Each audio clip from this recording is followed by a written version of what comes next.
Herr Präsident!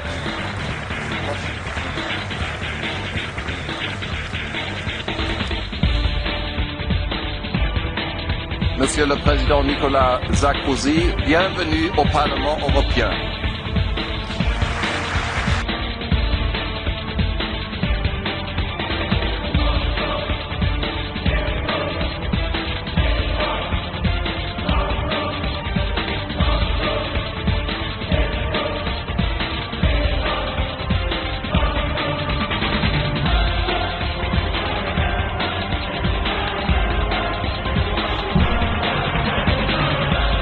Monsieur le Président Watson, sans rancune, quelles sont, Messieurs les Présidents, nos priorités?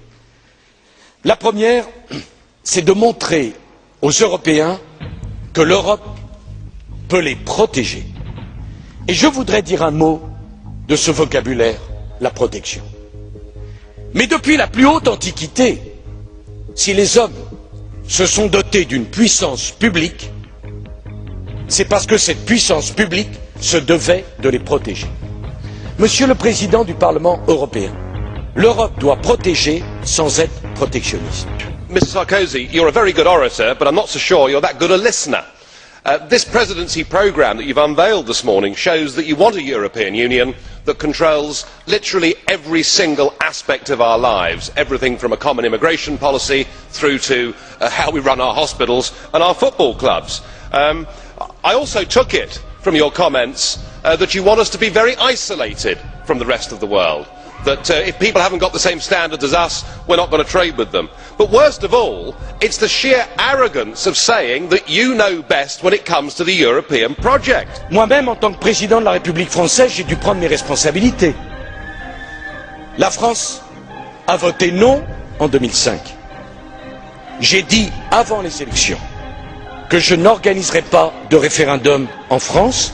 Je pense profondément que les questions institutionnelles, les règles de fonctionnement en Europe sont l'affaire des parlementaires plutôt que l'affaire du référendum. You're showing contempt not just for the Irish people, but for the very concept of democracy which you say you're a champion of.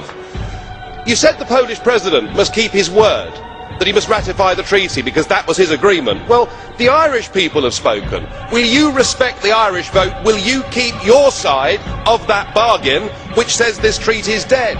Nous avons maintenant le problème du non irlandais, et c'est certainement pas un Français qui peut porter un jugement sur le non irlandais alors qu'il y a eu avant un non hollandais et un non français. J'irai donc le 21 juillet pour mon premier déplacement en tant que président du Conseil en Irlande pour écouter, pour dialoguer, pour essayer de trouver des solutions, et la présidence française proposera une méthode et je l'espère une solution en accord avec le gouvernement irlandais, soit au mois d'octobre, soit au mois de décembre. Le problème est le suivant.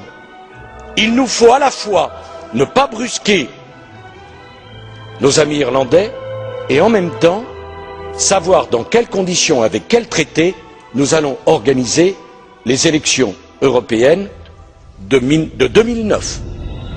La base, ça sera soit Lisbonne, soit Nice.